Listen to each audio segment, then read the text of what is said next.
don't factor in.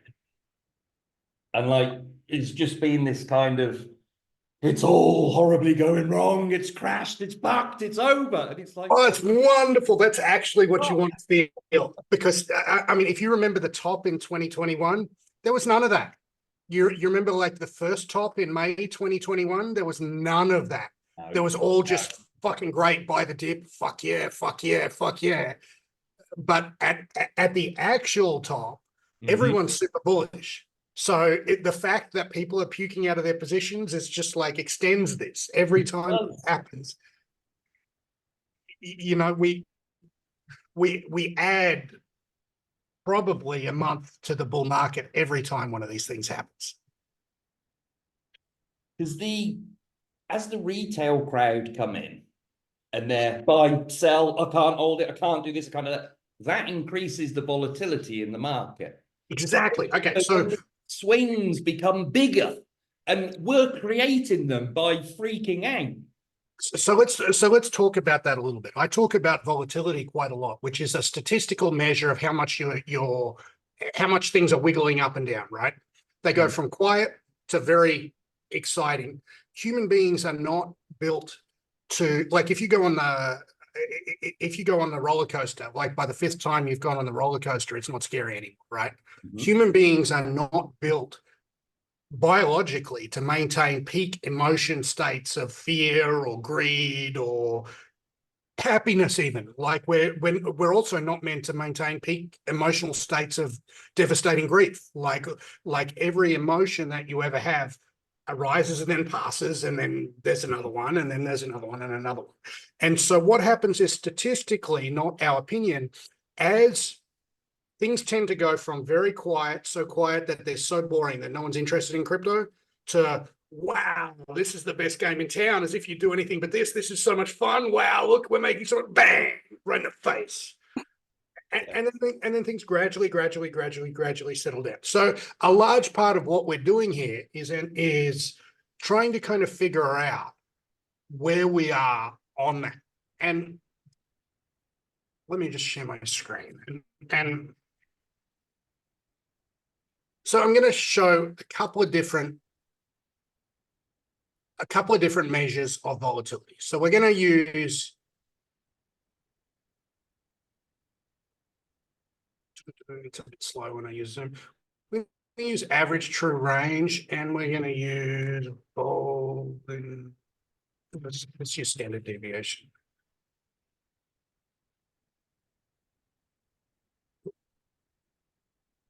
Okay, so these are two different measures of standard deviation, which is volatility. So this is an old school one, and this is a more accurate mathematical one. Now, you can see that when the bull market kicked off in October, our volatility was very low. We were wiggling on average. The whole market was going up or down 3.5% per day. If you took positions then, they're wiggling up and down 3.5% per day. That's not the end of the world, blah, blah, blah. Your positions today are wiggling up or down 11.67% per day if you hold an average set of altcoins. And if you hold degenerate altcoins, like I'm holding some of now, you're going to wiggle a lot more. That's just the price of admission. This is both a good thing and a bad thing, right? It's a good thing because more wiggling is more money. Increased wiggling is strongly, you can see what happened in 2021. Increased wiggling is strongly correlated with increased profits, right? And once these things start to go up, they tend to go up until they reach kind of an extreme, and then they go back down until they reach an extreme of boring. And this is a little bit more predictable in price. So we have volatility starting to roll over and get smooth again on the most sensitive measure, and just starting to roll over today.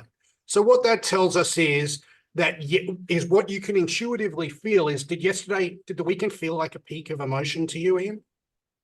Yes, mate, it really did. It really did, right? Like that's the intuition that I want you all to have from this, is when you see strong, like, oh my God, kind of white knuckling emotions, that's the end of anything. It's the end on the way up. It's the end on the way down. it's the end, like it's all over now. Like, yes. Okay, so what happened? I thought it was actually going to be over like right about here. Then we got another one, and then we got another one. So what this tells us is that we've got more dips on the downside than the dip on the downside was both larger and longer than we might reasonably have expected, right? Are you with that, Ian, or are you Sorry, mate. beg to Yeah, differ? it was more violent than I thought, I suppose. I did think it was going to kind of drip out for, maybe a week, but it didn't. Okay, so let's segue towards what violent drops are compared to the slow grind down where we gradually reach an equilibrium level. Mm-hmm. Those are quite suspicious. Those are the dips that you want are the ones where there's a genuine mispricing, right? And what's a genuine mispricing? When people got scared out of their positions. The faster a drop is, the more likely it is to scare the hose, right? Mm-hmm. The faster and scarier the drops are, the more likely they are to be the dip that you're looking for. The slower and emotionally easier they are to buy and setting up, and we've got 3 or 4 days to make a decision here, and it's starting to line up, and like those are ones that are actually emotionally very easy to buy and can be a trap. I'm just getting your post that you did on dip buying, and I post that in the chat. Perry has a really good question. Are there rule of thumb percentages we should remember for ATR percent to mean something? No, and there's some maths behind that. The central property of volatility is 2 properties. Well, 3 actually. The first is a mathematical property that everywhere you see volatility come up, it concerns the square root of time. That's not particularly relevant for what we're doing today. The second thing is that volatility prediction is the interplay between 2 concepts. The first concept is that the best predictor you can have of tomorrow's volatility is probably today's volatility. So in the short term, if volatility is high today, it's probably going to be high tomorrow. If volatility is low yesterday, you can see it's probably going to be low tomorrow. The third and last property of volatility is that in the medium to long term, it tends to mean revert back to a long-term average. So if I was to throw, when it gets too quiet, it's going to end up back here at some point. When it gets too loud, it's going to end up back here at some point. So those are the properties that we have to live with. So once volatility started to go up, we got the clue from this. We told you, like, you can expect more of this. You will have more of these dips going forward in the future, and they may get worse.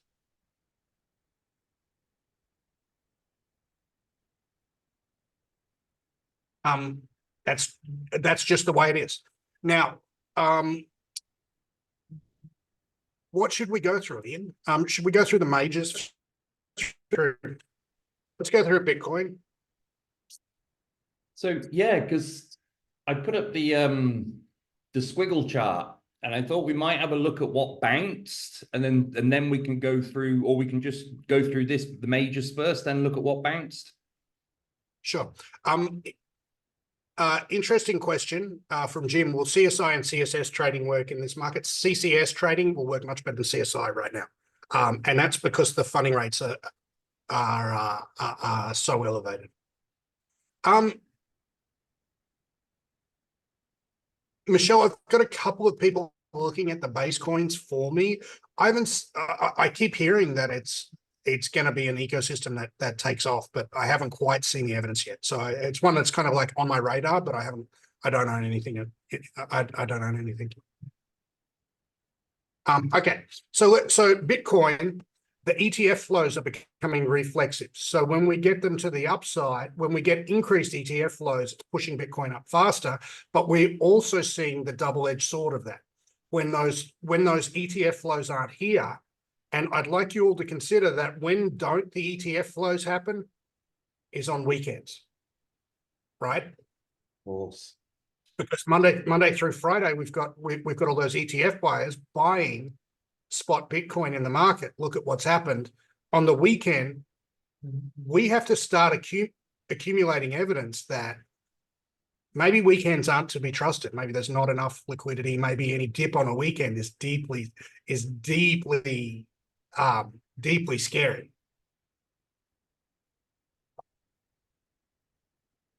Deeply scary. Okay, so let's look at some majors. So let's look at Ethereum. A little bit more of a dip, right? Mm-hmm. Than Bitcoin. Solana at highs, broke the high of the shooting star candle. There it's absolutely undeniable strength with Solana, right? Like from the breakout, BNB, this one's gonna this candle here is a little bit of FOMO, so we can expect this to play out for at least another week or so. But this is eventually going to get to all-time highs, and once it does, it's off to the races. There's no denying that it's a better business than it was. Blink starting to show signs of life. What else in the majors do you want me to look at? Doge.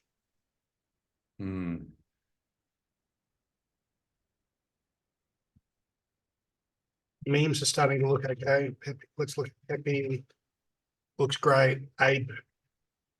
So what I'm looking for is signs that this meme sector is falling off the boil. We don't have any of that. Let's look at the squiggle chart, and then we'll do some more stuff.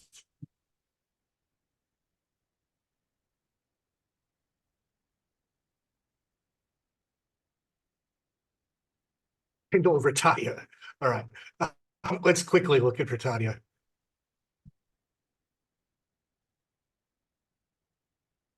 So it's unreasonable to expect any small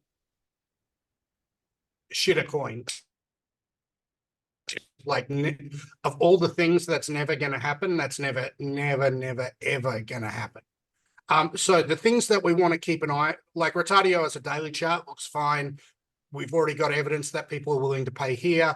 It went down while the market went down. It's recovered quite strongly. This looks good to me. The things that we want to keep an eye on is the liquidity. We've got a reasonable amount of liquidity for the market cap of 29 million. Yeah, we've got a reasonable amount of everything.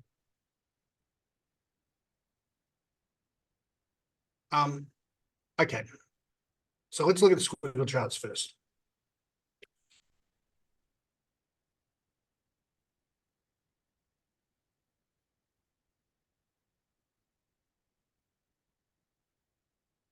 Okay, if we look at where the dip happened, you can see that. Let's put a vertical line on this. That looks like the bottom to me, right? So what we want to know, if you're new here and you want to buy some coins today, you want to buy the strong coins. You don't want to buy the weak coins. So these are all our coins lined up. What do you want? Well, I want NEAR. Actually, I NEAR. I think you want some NEAR. I think you want some render, and I think you want some AVAX, and I think you want some GAL would be what I would be holding as the core of my position. And then around the core of that position, because these are fairly, low risk for crypto, like insanely risky, but still low risk for crypto. Retadio is probably 20 or 50 times as risky as NEAR. Like, that's just the truth of it. So if you're going to have some extra like high risk things, like the updogs, like the Retadios, like all the rest of it, you want to make those a fairly small percentage of your portfolio. Okay. Hey, Scott, this is probably quite a good question for exactly this scenario. I think that what a lot of people experience is they look at this, they go to the price action, and they're like, oh, that fucker's gone. And they think they've missed it because it's already going up. So it's like you're saying, follow the money. Okay, so we have the price of these coins. It might look like it's a mystery, but it's not really a mystery. Like it's actually very, very explainable. And because crypto doesn't have any fundamentals, like we don't have any earnings reports, we don't have any we don't have any earnings. Like it's all just a fugazi, right? Like it's all magic beans. So there's no mooring to reality, like say with Nvidia has the same thing going on, but it's somewhat more to reality. Like those guys have to actually turn a profit. There's none of that here. So because of that, the effect where a winning coin continues to win is much stronger than you would expect. Much, much stronger than you would expect. So in general, as something starts to go up, you want to become more bullish on it, not less bullish. Just because if something hasn't gone up yet, it's not an undiscovered gem. It's a piece of shit. You know, that has to be your default interpretation. If my bag hasn't pumped, like for example, Updog, which predictably got shat on, you know, while when the market crashes, all these little things are going to get hurt and hurt bad. So that looks like something which is shaking sellers out along the way. The candles in general are getting smaller. I would cautiously say that the volume was big here and it's getting smaller and smaller and smaller, and we're gradually shaking sellers out. I think there's a reasonable chance this one goes again, but keeping in mind that it's an absolutely worthless coin. Like there's absolutely nothing to distinguish it from hundreds of others just like it. You know, that being said, it could easily happen. How should you be playing these? Every time you get a 2x or a 3x, you should be banking some profit. You shouldn't be trying to like turn the $1 into $1,000. You're just going to round trip it. Like you want to be, every time you show some profit, you want to be gradually scaling out of this. George, let's look at front. I don't know that coin. Let's have a look. Hell of a chart, man. Hell of a chart. Super strong. Super strong. No reason to sell it.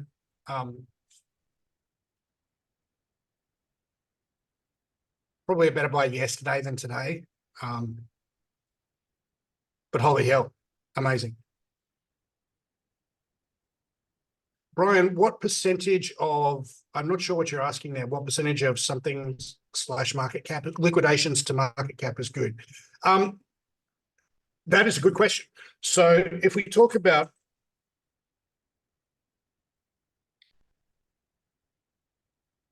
liquidations, what you're looking for is in comparison to the last big liquidation event. So you're not looking for absolute values. These things don't translate well. What you're looking at is the last time the market shit the bed, how many people did we get shaken out? So if we look at, say, let's look at Sol. And let's look at the liquidations. You can see what the liquidations were last time, and we didn't get nearly any of that in Sol. But if we look at it in Bitcoin, the liquidations all happened here, big liquidations. And then the small liquidation here, this is probably a pretty good buy signal. What are we seeing right now? We're seeing open interest going up as coins go down. This is accumulation. Honestly, it looks good to me. Everything looks like it's back on. OGN looks like a bunch of other charts. Let's just take a quick look. It's not really fair to measure a small coin against a big coin, but let's just have a look. Yeah, no, OGN isn't particularly strong. OFN, I don't know that coin, but in general, you want to buy things that are outperforming. Looks like it's outperforming pretty well, so OFN looks really good, Robert. Marlin Solanera, MKR is a chart that is the one that's behind Render, and MKR has been doing incredible things the last couple of days. So it looks like it's going to make a run at the title, right? Like if it gets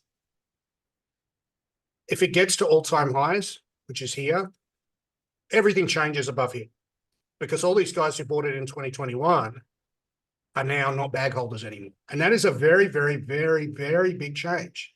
Because if you think about, you bought this thing for whatever you bought it at in 2021, you've had several years of really, really bad stuff. And now you might be made whole, and then you might be thinking about all these dreams that you had back here. Maybe they might come true. Like, it's a very different situation. So let's have a look at Phil. That's an interesting one, because it's been so strong.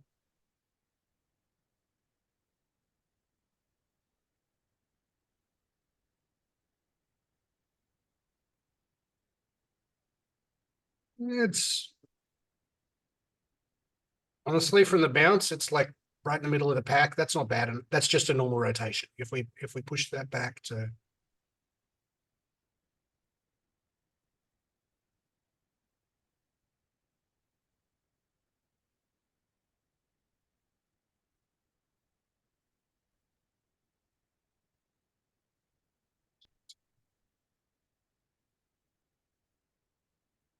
yeah, you can see that Phil sort of started to come off the boil here. I wouldn't be too worried about Phil. I think it's a relatively strong and well known and liked coin. INJ is a little bit off the ball here, so let's look at INJ.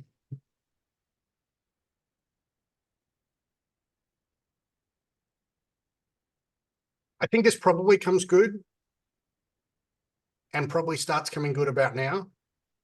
But other things are out ahead of the race, right? Okay, so let's talk a little bit about the halving. The halving is not the big effect that everyone thinks it is. It's an effect, but it's a small effect. Is the truth of it. It's not as big as my marketing team would have you believe, for example. And why is that? Is because you can look and see that the charts went up when the halvings happened, but you can also see that the charts went up on average because it's crypto. So when you adjust for that effect, which we already know exists, which is that crypto tends to go up because crypto is risky. When you adjust for that, the halvings look like a very small fact. Is putting it charitable, like, and also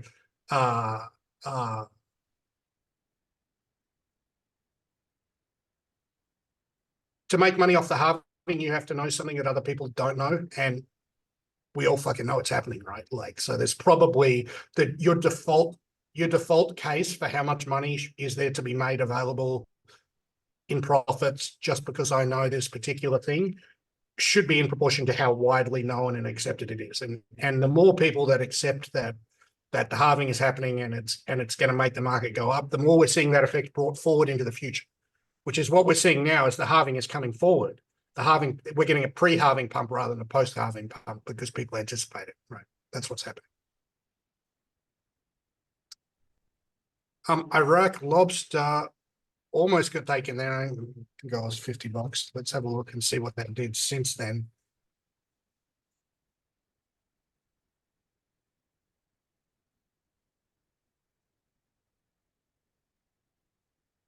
Yeah, you can see that jacked the liquidity out of this one. This one was a rug.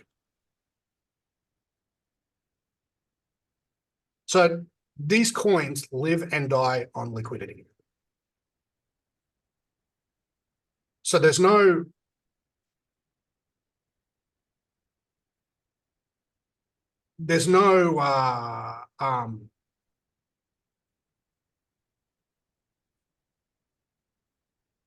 real value to them. The value is only that they can be traded at a higher price in the future.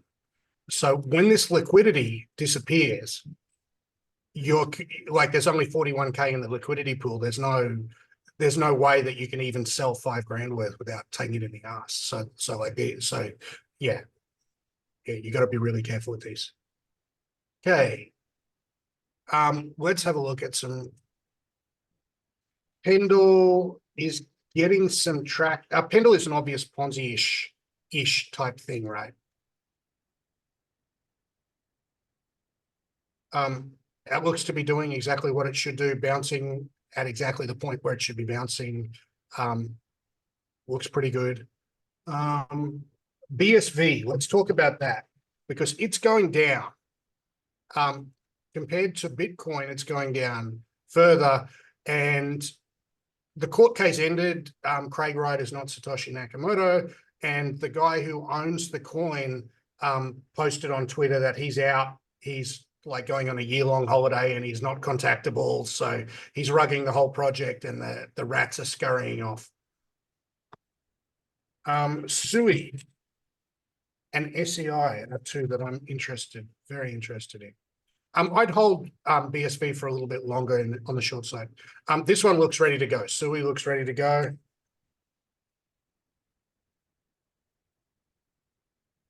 Also looks ready to go. Any sort of market strength, these are gonna work really well. Forta, I've never heard of it. Let's have a look. It's on Coinbase. Okay, this big candle here is a little bit suspicious. Why? Because it tells me that someone big enough to move the price started selling when he got the price that he'd always wanted. I mean, it looks like it's going to go up, but it also looks like every time it does go up, there's a big holder selling into the liquidity that's available. So I would be gradually scaling out of this. ZKML. Don't know it. Thing on Uniswap, like pretty great looking chart, man. Pretty great looking chart. Looks a bit thin, but hell, yeah, looks great.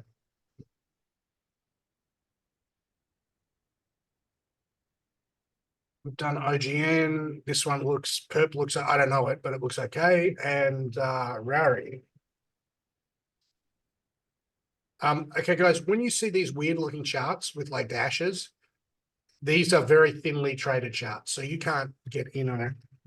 You can't get positioned in that. Let's look at the Coinbase chart. Okay, that's a better chart.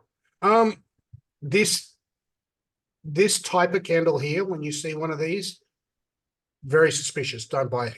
This is going to go sideways for a while. IMX looks kind of good. I think it looks like a very hot coin that's had enough of a sideways period to shake people out. I think it's relatively good. Trump whiff hat. Good Lord. Who fucking knows with any of these? The strongest coin right now, Neil, is Vax, and what was the other one? Solana.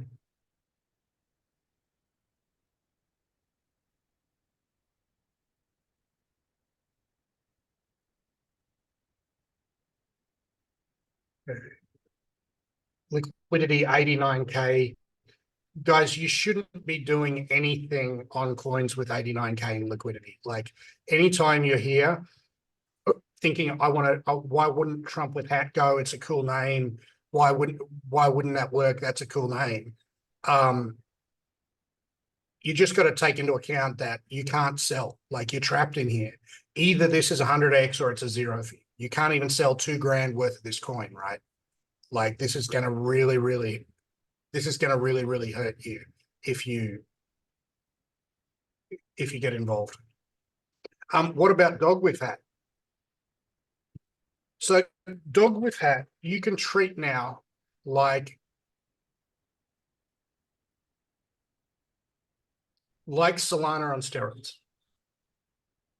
So incredibly strong bounce because Solana's had an incredibly strong bounce. Who thought it was going to get to like $3.50, people were laughing at it at 50 cents. It's a little bit late for this one. I mean, you know, it's probably still going to go higher. But the easy time, was done.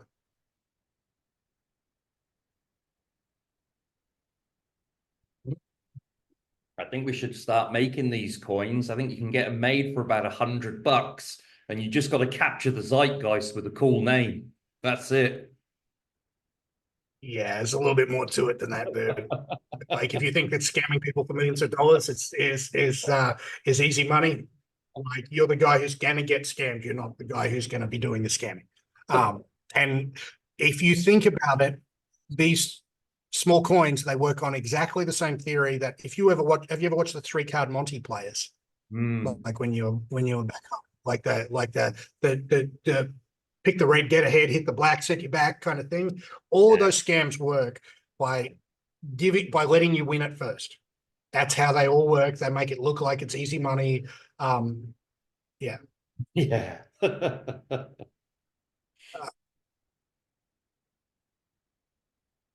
Yeah, no, let's not do stupid shit like that. Like for a start, that's not going to work. And secondly, we're late to the game on that. You know, and it's not our business either. We're in the business of doing sensible. We're in the business of doing sensible, algorithmic, mathematical, and statistics-based trading. We're not in the. I'm not out to just go and scam a bunch of people into buying something because it's my name. Like that. That No, of course not. Of course not. It was just. Yeah. I'm sure we'd all do that, but long term, like, that's not the way that that's not the way that we make it. Miria, I've never heard of this one. Let's have a look. Pretty reasonable looking chart. Everything's going up right now. Everything's going up right now. Steve, I've also avoided Doge too, but it seems like, you know, those coins are super hot. So as a general rule, you just want to really be staying in the strong coins. So if I was to say what are the 3 standouts right now, Render, Near, Gal, Salt. Maker is just recent, but it's very strong. Doge and the meme coins and AVAX, like, as you change the time frame on this, these change a little bit. But we're seeing, you know, generally the leaders stay the leaders. The kings stay the king. Room was up there. It's fallen off the ball. It's probably ready to go again. Phil is probably ready to go again. I don't have any thoughts on HPYC for the long term, the short term, or any term. In fact, you know, I follow a barbell strategy. So the coins that I follow are mostly the bigger coins, and then I follow some really, really bad stuff, some trashy hoe coins, and I follow some life coins. And I don't follow a lot of anything in between. Gethin, should we swap to stronger coins from 100x coins that aren't bouncing? No, I wouldn't do that here. I think for most, there's specific situations where that would be good, but for most people, what we want to do here is minimize trading. Our trading costs are, what you want to do is really to just say, okay, we've got it reasonably right. We're not trying to get it perfect. We're not trying to, you know, to get every little wiggle and move. If you get the broad concept right, and I think the broad concept is that we're in a time of extraordinary price discovery for crypto, that people are coming back to crypto, after being away from crypto for years and years and years. I think if you get and I think the overwhelming probability is that all of these coins that you're holding will be higher in 3 months than they are right now. I think as long as you get the broad, like the theme right, the rest is going to take care of itself, unless you do crazy stuff like trying to make money every single day. Rick, the biggest degen play, high risk, high reward, is Retardio by far. It's not even close. Like, Retardio, I'm as stupid as it sounds, I'm really bullish on it. What about you, on Retardio?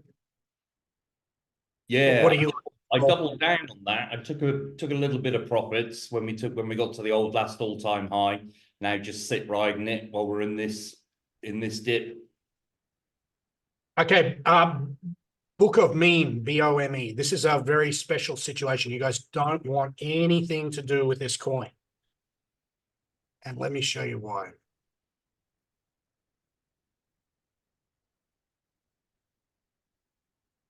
Actually, so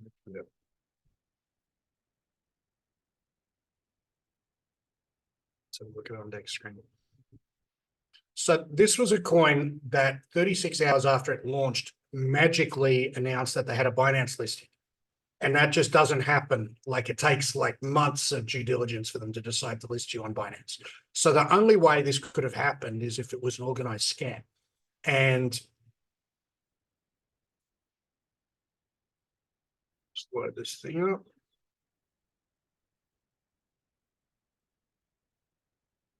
There we go.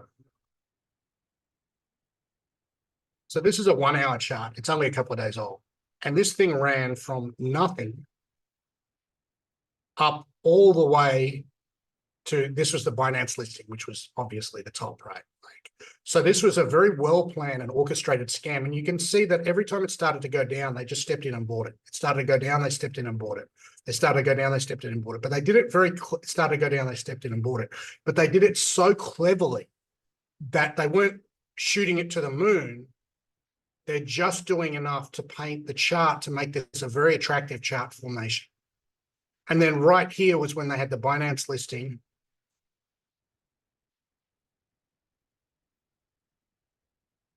Let's see what happened once they had the Binance listing.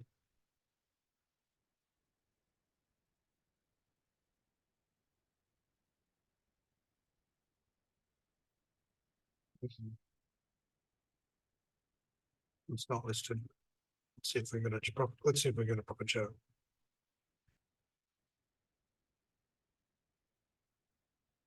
Buy a bit.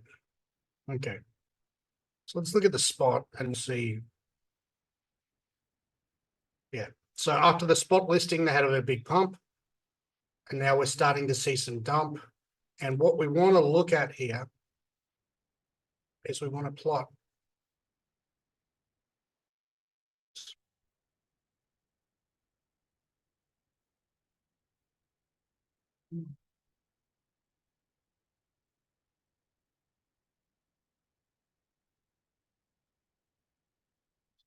some weirdness with my trading view. I wouldn't touch this. This has the look of a very, very organized and well executed complete scam to me. I think if you're in Book of Meme, bank your profits. You've had a very, very good day, and you are about to be taken advantage of if you don't.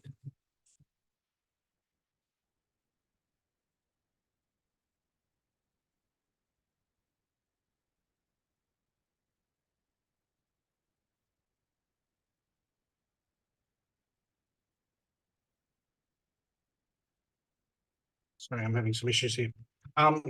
Yeah, I think I'm having some issues with that. But yeah, I wouldn't touch Book of Meme. I also think that ordinarily I'd be looking at shorting this coin, but I don't think it's the right time to short anything. I think it's probably I think it's probably easier just to stand aside from it.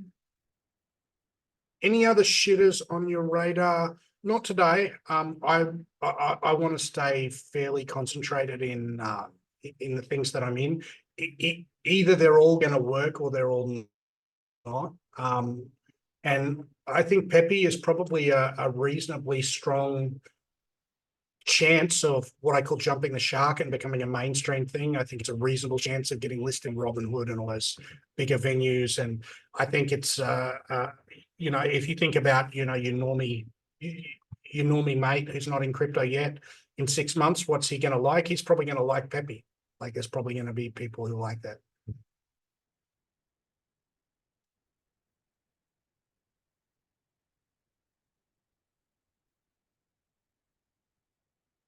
When a chart looks really good, if I'm already in it, I'm supposed to take profits.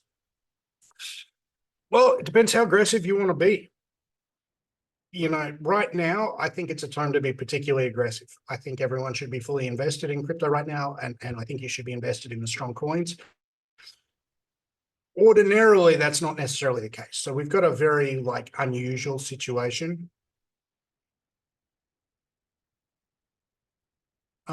Richard, Pepe seems to have the same hype as Sheep does. Yeah, it's got that same feel, right? I agree. Orlando Bulls is almost certainly like 100 other copycat coins. It's got a cool name. I'm not saying that anything with a cool name can capture people's imagination. The things that you want to look at about these small coins is mind share, not market cap. Like how much of the influential people seem to be talking about this coin. Miles, how many strong coins? 10, 20, 40. Get a diminishing marginal return. So you definitely need at least 5. And by 10, you've got 80% of the benefit of holding 40.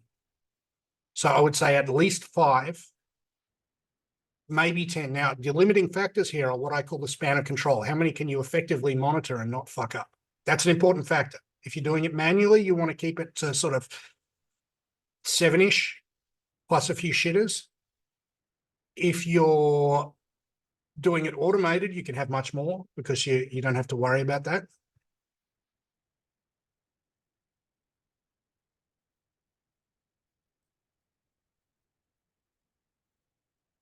Jason, no, I wouldn't take any profits on Bitcoin at all-time highs.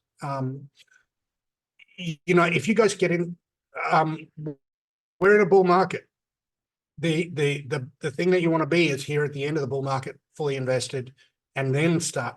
We're 6 months in.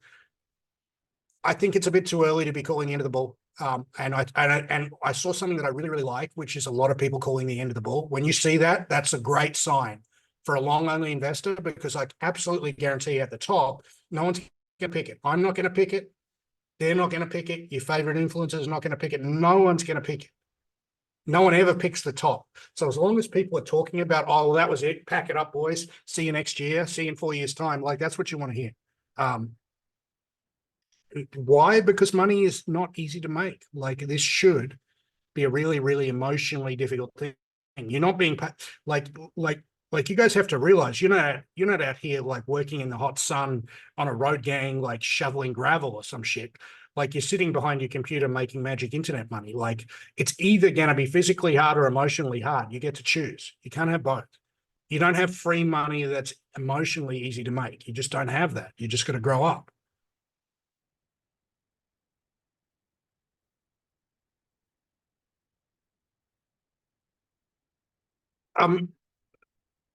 Perry, markets are in the short run are voting machines. That's all they are. They're voting machines.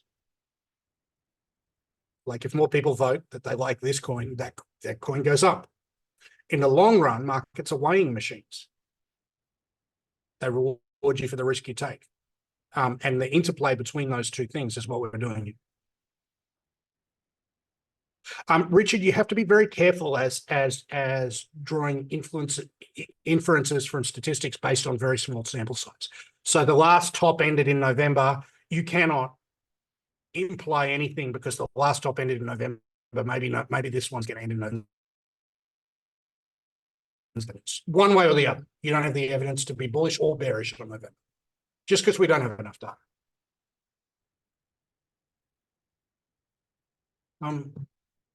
Anything else, guys? I mean, it's pretty straightforward, guys. You got to be invested here. Don't be packing up. Yeah, I know the weekend was scary, but that's all over.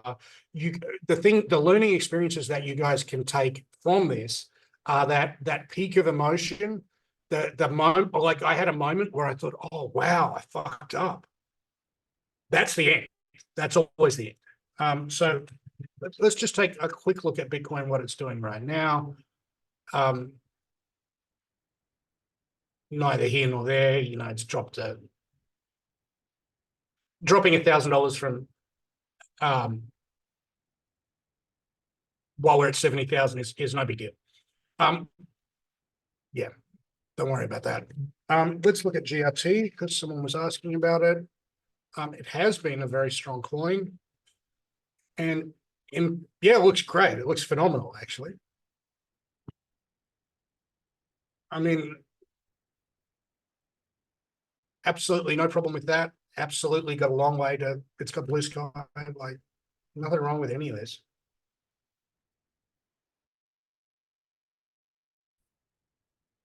We can, yeah, let's have a look at FinRev. Yeah, I haven't even loaded it this morning. Let me just log in.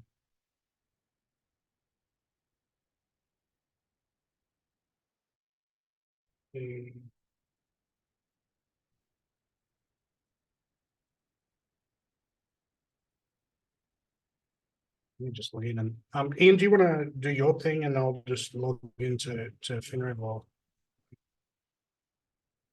Yeah. I'm just going through the questions to see if there's any really common ones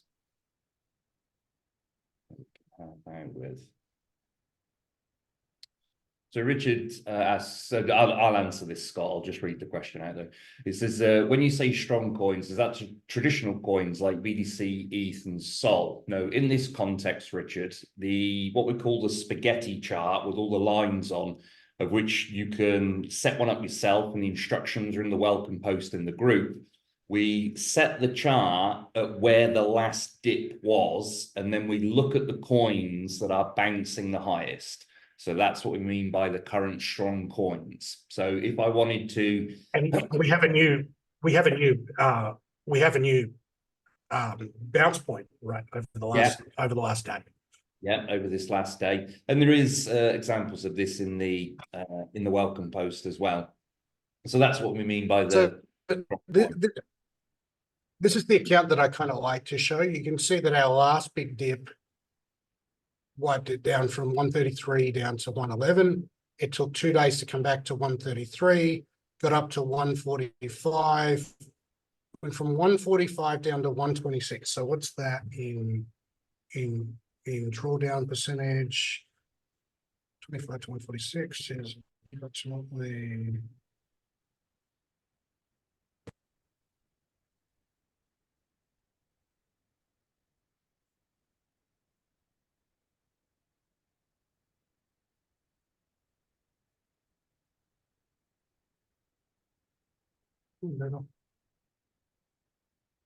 So it's a bit too early in the morning for me to be doing mental maths. Come on. 14% dip. And what did we come back today? 126 to 130. Yes, so it's starting to come back. This looks perfectly normal to me. Yeah, it's perfectly normal to me. Nothing wrong with any of this, guys. Like, it's all like, you can see that as the volatility of the market has gone up, these swings have gone up. So we can expect more of this, more dips, more wins, both ways. Because why? Because we're a higher volatility environment. What do we know is that increased market volatility is positively correlated with our positions. And if you look at the positions that the system's in, it's in all these big fuckers, the Doges, the AVAX, the ETH, the BNB, the SOL, the TRX, and we're short a couple of coins now. We're short a few of these little bitches. Short XRP again, short TRB. Yeah, so we're not 100% long anymore. Let's look at the portfolio, see how many shorts we have.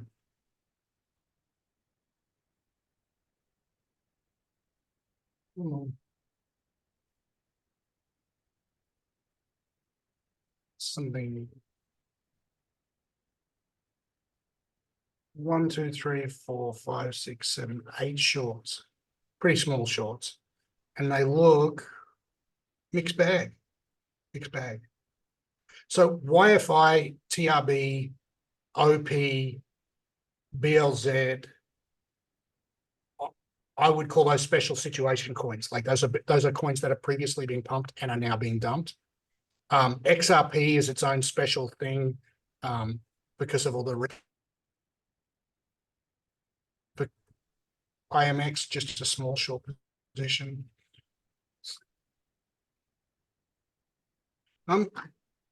Anything else, guys? Like, it's not, it's pretty straightforward, like, to be honest.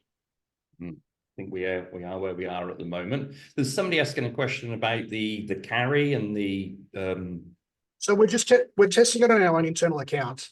The reason I've been hesitant to roll people out in it right now is that at this particular market phase, it's likely that just trend outperforms it for a month at least. So what I didn't want is people who paid extra for this thing earn less than the other ones, because we're just making sure we're at the moment we're testing it with real money. It looks good. It's definitely making money. It's not making as much money as trend, but nothing can make as much money as trend right now. So we're probably 2 weeks away from rolling it out to you guys, I'd say. nice. And it's not something that people will have to do. There's no button pressing on their end. The carry is something that we control, so that people think they might have to press a button. There's nothing you have to do. Let's have a quick look at CELO, since that was the question. Okay, after this big candle, you can reasonably expect some fuckery. I wouldn't expect this to make new highs in the next 3 weeks or so.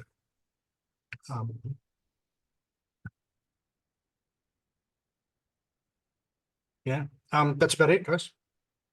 Nice. See everybody in the group. Bye.